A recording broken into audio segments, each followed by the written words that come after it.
Olá, para você que nos assiste, seja muito bem-vindo. Hoje daremos continuidade aqui aos nossos estudos sobre a Bíblia Sagrada e hoje nós terminaremos a parte 2 do livro que estamos utilizando como base, 40 questões para se interpretar a Bíblia. A partir da semana que vem ou do próximo domingo, porque eu não sei se essa aula de hoje eu vou conseguir terminá-la, talvez eu divida ela em duas, mas nós começaremos a parte 3, que trata de abordando textos específicos da Bíblia, gêneros compartilhados, questões que se aplicam igualmente ao Antigo e ao Novo Testamento e algumas coisas bem interessantes, como interpretar os salmos, como interpretar profecias e assim por diante. Então, se você não está acompanhando a série, esse é um excelente momento para que você comece a acompanhar. Então, como eu já disse, eu não sei se eu vou conseguir terminar a aula de hoje neste vídeo, talvez fique metade para semana que vem. Hoje falaremos do tema por que as pessoas não conseguem concordar sobre o que a Bíblia significa. Resumindo, falaremos a respeito de divergências de interpretação das Sagradas Escrituras e também daremos aí um panorama praticamente geral de tudo que nós falamos aí desde o início dessa parte do livro, dessa parte 2 do livro. Beleza? Então, vem com a gente e vamos começar. Com tantas interpretações diferentes da Bíblia, o que me faria pensar que sou capaz de descobrir o significado? Isso acontece porque as pessoas começam a verificar que existem diversas interpretações. E ela começa a se perguntar, poxa, se o pastor X entende esse texto da seguinte maneira, o pastor Y da outra maneira, o pastor Z da seguinte maneira, e eles são estudados há muito tempo, eles se debruçam sobre a Bíblia, estudaram, fizeram seminário, fizeram pós-graduação, como eu, um simples mortal, vou conseguir entender o significado da Bíblia? E essa é uma pergunta que aflige muitas pessoas. Mas você pode ter certeza que a própria Bíblia nos dá discernimento para lidarmos com as discordâncias interpretativas com que nos deparamos durante a nossa leitura bíblica. Então, o primeiro ponto que nós trataremos aqui. Nós podemos esperar que não cristãos não entendam e distorçam a Bíblia. Você tem que ter em mente que esse monte de gente que você está acompanhando aí, que falam diversas coisas discrepantes, pode ser que essas pessoas, mesmo tendo títulos de pastor, de bispo, de autoridade religiosa, pode ser que essa pessoa não seja um cristão verdadeiro. E aí, se essa pessoa é uma descrente, você já pode esperar que ela irá distorcer ou que ela não entendeu o texto bíblico. Nós temos diversos fundamentos bíblicos para isso. Então, tratando um pouco de falsos mestres, que são essas pessoas que ensinam errado a Bíblia. Isso seja dolosamente, ou por vontade de enganar, ou seja, muitas vezes, culposamente. Não entendeu e está ensinando o que não entendeu. Lá em 2 Tessalonicenses, capítulo 2, versículos de 11 a 12, o apóstolo Paulo vai dizer: é por este motivo, pois, que Deus lhes manda a operação do erro, ou seja, Deus manda a operação do erro, para darem crédito à mentira, a fim de serem julgados todos quantos não deram crédito à verdade. Antes, pelo contrário, deleitaram-se com a injustiça. Esse texto trata daquelas pessoas rebeldes para com a palavra de Deus. Se são rebeldes, a operação do erro vem. E é claro que elas não vão entender ou vão distorcer o significado das Escrituras. 1 João 4,5 vai dizer: eles procedem do mundo. Por essa razão, falam da parte do mundo e o mundo os ouve. Se referindo aqui aos falsos profetas. Esses falsos mestres, geralmente, eles começam com a suposição de que Deus não intervém miraculosamente no mundo. Então, muitos desses falsos mestres, eles vão dizer que Deus ele não intervém no mundo. Ele criou e deixou aí a Deus dará, vamos dizer assim. Ele é surpreendido com as coisas que acontecem no mundo, por exemplo. Diversos pastores já disseram isso. Por exemplo, que Deus foi surpreendido com desastres naturais ou com essa pandemia que nós estamos vivendo agora. Enfim, eles tiram a autoridade de Deus. E a partir de então, você vai ter aí diversas discrepâncias interpretativas. Lá em Mateus 24:11, diz assim: levantar-se-ão muitos falsos profetas e enganarão a muitos. Então você perceba que o texto diz que eles enganarão, eles vão conseguir enganar.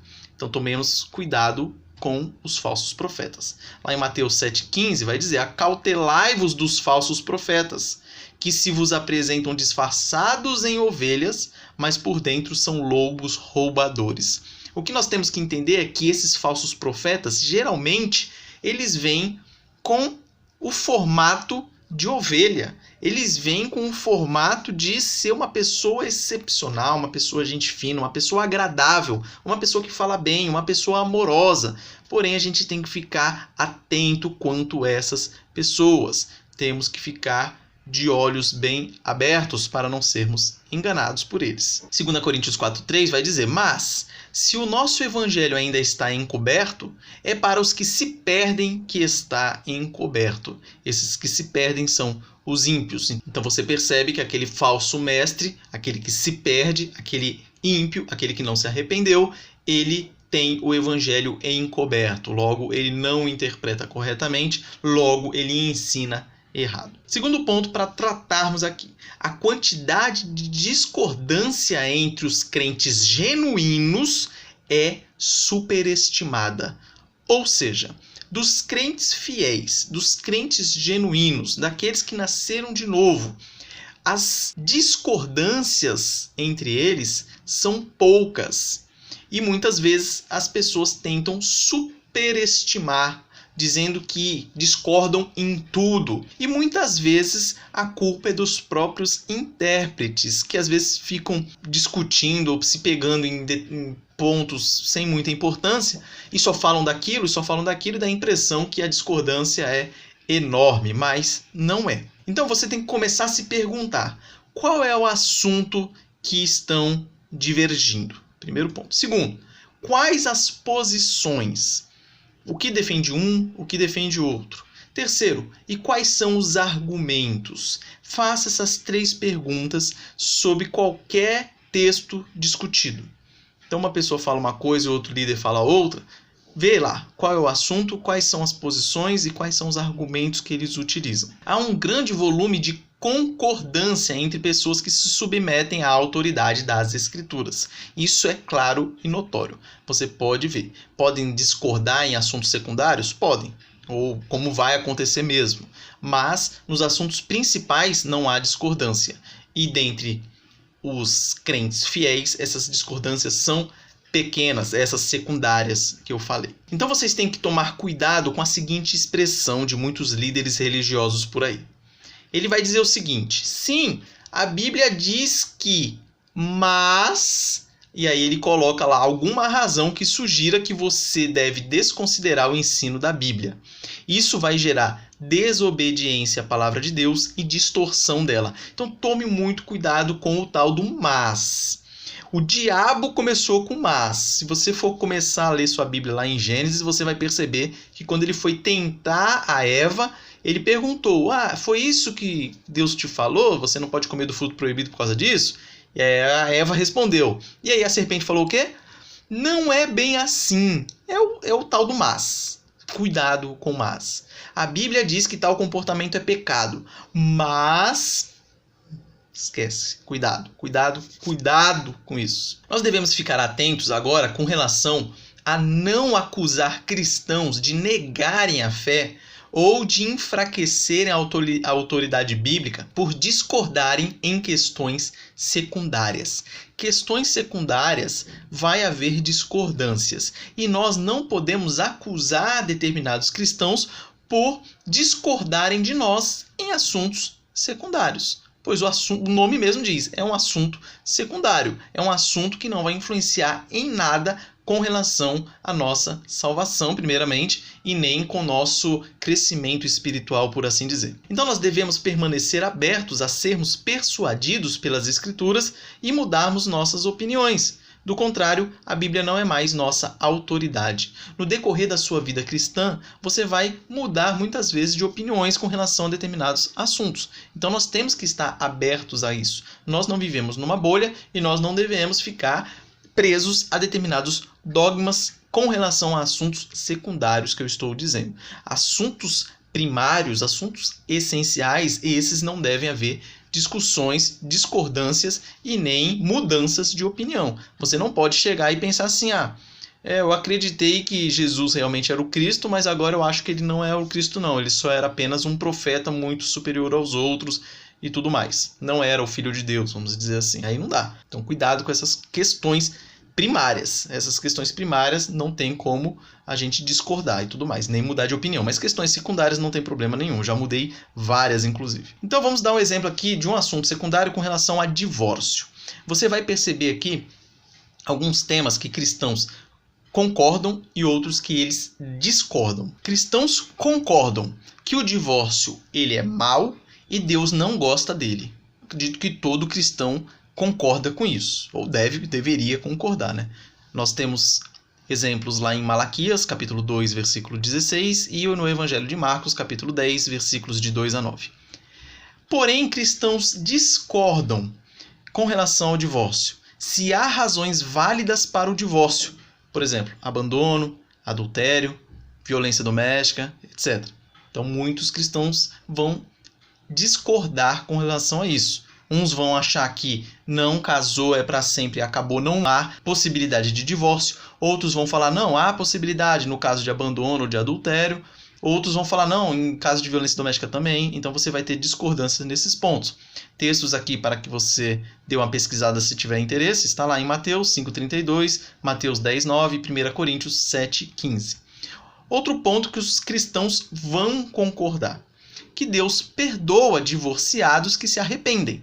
Isso é claro e notório. O divórcio é um pecado, mas, como todo pecado, ele é perdoado caso as pessoas se arrependam. Então, lá em 1 João 1,9, você vai ter o exemplo disso, da questão do perdão que Deus dá àquele que se arrepende e pede perdão. Por fim, cristãos discordam do quê? Se o divorciado ele pode ser líder de igreja ou se podem casar de novo. E aí nós temos alguns textos, Deuteronômio 24, de 1 a 4, Mateus 1, 19, Mateus 19, 3 a 9 e 1 Timóteo 3, 2. Então você percebe que é um tema secundário, são discussões secundárias e aí há diversas concordâncias e discordâncias. Aí você pode adotar qualquer linha que você quiser aqui, que você vai ter aqui a sua sustentação bíblica para defender ali o que você achar dessas posições. Então esse é um dos exemplos, você tem outros diversos exemplos, batismo, por exemplo, é um deles. Batismo é com a mão na cabeça ou é mergulhando? Ou é jogando na cara? Então você também vai ter divergências com relação a isso. O que não pode haver divergência é que o batismo é um sacramento que ele deve ser praticado. Agora, a forma dele ser praticado, você vai ter aí algumas discordâncias. Importante, nenhum de nós chegou a uma conclusão final de todos os textos da Bíblia. Estamos todos numa jornada hermenêutica, numa jornada de estudo, de pesquisa da palavra de Deus. E por isso que é muito maravilhoso estudar a Bíblia. Nunca vai esgotar o seu conhecimento. Isso é maravilhoso de saber. Você pode aí começar a estudar a sua Bíblia desde cedinho e vai viver 120 anos estudando a Bíblia e não vai esgotar o seu conhecimento. Isso é muito legal. Ao se submeter à autoridade da Escritura, você se verá mudando seus pontos de vista e comportamentos à medida que for descobrindo o que Deus revelou sobre vários assuntos. Muito bom isso aí. Terceiro ponto. Deus não revelou todos os assuntos da Bíblia com a mesma clareza. Isso nós temos que ter em mente. Muita gente fala o seguinte: a Bíblia é muito simples de entender. Outros já vão dizer: a Bíblia é muito complicada e não dá para entender. E aí você fica nesses dois extremos. Então qual que eu adoto? Você vai adotar o seguinte: ela é simples para o que é necessário para a nossa salvação. Pronto. Para outros assuntos, ela pode ter partes difíceis de entender, partes que você não vai entender de jeito nenhum e outras que você, depois de muito esforço, você acaba entendendo. Então, vai variar, lógico, o esforço com o Espírito Santo te iluminando. Mas vamos lá. Deus não revelou todos os assuntos com a mesma clareza. A Bíblia não é clara, primeiro ponto, para os descrentes. Nós já falamos disso. A obra do Espírito Santo ela é necessária para trazer maior clareza. Nós acabamos de falar disso. A clareza da Escritura, como diz Wayne Grudem, significa que a Bíblia foi escrita de tal maneira que seus ensinos podem ser entendidos por todos que a leem em busca da ajuda de Deus e dispostos a segui-la. É disso que trata a clareza da Escritura. Então, alguns textos da Bíblia nos mostram que Deus não tinha a intenção que todas as coisas ficassem claras. Por exemplo, Romanos 14,5 vai dizer: um faz diferença entre dia e dia, outro julga iguais todos os dias. Cada um tem opinião bem definida em sua própria mente. É o que o apóstolo Paulo está dizendo. Então perceba, ele poderia dizer: o texto é claro, pessoal, está claro aqui. Não, ele falou: cada um tem aí a sua opinião bem definida em sua própria mente com relação ao assunto que ele estava tratando ali. Deuteronômio 29:29 vai dizer: as coisas encobertas pertencem ao Senhor. O que é uma coisa encoberta? Você tem aqui uma coisa e ela está encoberta. Sei lá, um pano. Imagina um pano em cima aqui. Isso está encoberto. Pertencem ao Senhor nosso Deus. Porém, as reveladas, ou seja, tirou a cobertura, ela se revelou, nos pertencem a nós e a nossos filhos para sempre, para que cumpramos todas as palavras desta lei. Então perceba que Deus não revelou todos os assuntos com a mesma clareza. Alguns são mais claros e alguns são mais difíceis. Deus também não teve a intenção de tornar fáceis todas as coisas. Percebam, 2 Pedro 3, 15 e 16. Como igualmente o nosso amado irmão Paulo vos escreveu, segundo a sabedoria que lhe foi dada, ao falar acerca destes assuntos, como de fato costuma fazer em todas as suas epístolas, nas quais há certas coisas difíceis de entender. Se o apóstolo Pedro, que era um judeu, viveu ali aprendendo o judaísmo, que é a base para o cristianismo, viveu junto com Jesus Cristo, ouviu os ensinamentos direto dele, era cheio do Espírito Santo e diz que há coisas difíceis de entender, imagina nós. Então não se assuste com relação a temas que você não está entendendo. Calme, que pode ser que você entenda, pode ser que não entenda, mas como eu já disse várias vezes, o suficiente para a salvação, isso é claro e fácil de entender. Importante, ninguém poderá culpar Deus por não entender a Bíblia corretamente. Veja o que diz Romanos 1:20. Porque os atributos invisíveis de Deus, assim o seu eterno poder, como também a sua própria divindade, claramente se reconhecem desde o princípio do mundo, sendo percebidos por meio das coisas que foram criadas. Tais homens são, por isso, indesculpáveis. Mateus 22:29, respondeu-lhes Jesus: errais não conhecendo as Escrituras nem o poder de Deus. Então, cuidado, porque nós não podemos culpar a Deus por não entender a Bíblia corretamente. Nós temos que ter em mente que nós somos decaídos. O pecado remanescente ainda está em nós. Nós temos a nossa mente decaída, nosso corpo decaído, nós somos todos decaídos e pela graça de Deus e pela graça de Deus de nos fornecer o Espírito Santo, nós temos a capacidade de ter os olhos aí abertos e prosseguir rumo ao conhecimento cada vez maior das Sagradas Escrituras. Mas lembremos aí que nós não podemos culpar Deus de não entender a Bíblia corretamente. Mas não fique desanimado por isso, porque os verdadeiros crentes, eles têm a garantia de Deus de que, apesar de sua fraqueza inata e de seus desafios de interpretação, o Espírito Santo os guardará de negarem a fé. Essa é a doutrina da perseverança dos santos. Isso você pode encontrar em Filipenses 1:6, 1 Pedro 1:5, 1 João 2, de 20 a 27. Então tenha a confiança, tenha a fé e tenha a segurança de que o Espírito Santo o guardará de negar a fé. Um dos pontos mais importantes aqui dessa lição é que, embora a revelação de Deus para nós seja suficiente, dando-nos tudo de que precisamos, não é exaustiva.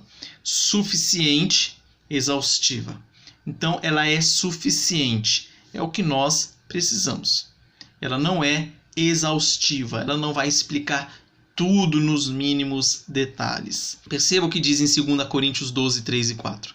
E sei que o tal homem, se no corpo ou fora do corpo, não sei, Deus o sabe, foi arrebatado ao paraíso e ouviu palavras inefáveis, as quais não é lícito ao homem referir. Então, que palavras são essas? Não sei. Ninguém sabe. Então perceba que o que é suficiente, o que é necessário, nós saberemos. O que é extensivo e o que é detalhes, provavelmente muitas coisas nós não saberemos. Não temos a promessa de discernimento dos mistérios de toda a obra de Deus. Não há promessa disso nas Sagradas Escrituras, que vamos entender todos os mistérios, mesmo porque impossível seria nós entendermos toda a obra de Deus. Afinal, Deus é santo, é infinito, é maravilhoso e nós somos decaídos, nós somos rebeldes, nós somos pecadores. Já era de se entender que nós não conseguiríamos entender, ter discernimento em todos os mistérios da obra de Deus. Lá em 1 Coríntios 13:12 vai dizer: porque agora vemos como em espelho, obscuramente, então veremos face a face. Agora conheço em parte, então conhecerei como também sou conhecido. Quando o apóstolo Paulo fala em espelho, ele não está se referindo aos espelhos que nós temos hoje. Hoje nós temos espelhos que refletem, né, a imagem perfeita. Naquela época não era bem assim. Usavam como espelho muitos materiais polidos para servir de espelho. Mas eu tenho um exemplozinho. Vamos supor que era um espelhozinho desse aqui pequenininho, meio sujo assim, ó. Você vê que a imagem não é refletida tão bem assim. Cadê? Olha eu ali no espelho. Não é refletida tão bem assim. Então nós temos ainda muita dificuldade para vermos muitas coisas. Alguns conselhos finais aqui sobre textos difíceis da Escritura. Primeiro, às vezes é aconselhável nós retermos o julgamento sobre textos ou assuntos debatidos. Às vezes você vê lá um texto que está tão difícil, não opina. Retenha a sua opinião. Fala assim, não, vou estudar mais a respeito dele, depois mais pra frente eu dou minha opinião, caso eu venha a entender. Caso eu não venha, mantém em suspensa a opinião. Não é vergonha para ninguém fazer isso. Segundo, é aceitável ter uma opinião provisional sobre questões debatidas. Então você pega uma questão debatida, aquela que várias pessoas pensam de determinadas formas, e você tem, não, minha opinião hoje é essa. Mas pode ser que amanhã eu mude. Então deixa aí em aberto, ou seja, use uma opinião provisional, uma opinião momentânea. E por fim, se você é o único defensor de uma interpretação, é quase certo que esteja errado. Então, se você tem uma opinião só sua, cuidado. Pense aí que o cristianismo tem mais de 2000 anos atrás. Se ninguém pensou a mesma coisa que você, é porque você deve estar errado. Recentemente eu estava conversando com um amigo meu, ele é de uma igreja aí, que tem uma linha mais liberal, né, vamos dizer assim, e ele estava tentando me convencer que o vinho ele era algo que era permitido beber. É permitido beber vinho? Claro que é. Só que o texto bíblico que ele usou não tem nada a ver.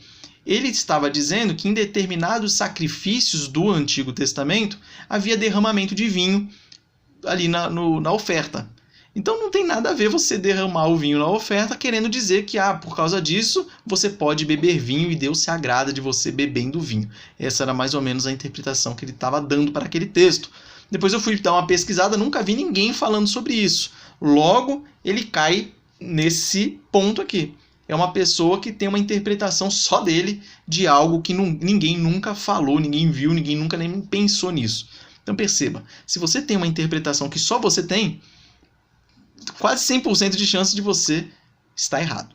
Então cuidado com isso aí. Pessoal, eu vou parar por aqui. Já deu 30 minutos de vídeo. Na hora da edição, claramente, ele vai descer um pouco mais. Porém, eu não quero que fique muito longa essa aula. Então a outra parte dela postaremos aqui na semana que vem, se Deus nos permitir. Beleza? Então caso tenha ficado alguma dúvida, por gentileza, mande aí nos comentários. Que Deus abençoe a sua vida e te dê muita graça nessa semana que se inicia. Um forte abraço e até mais.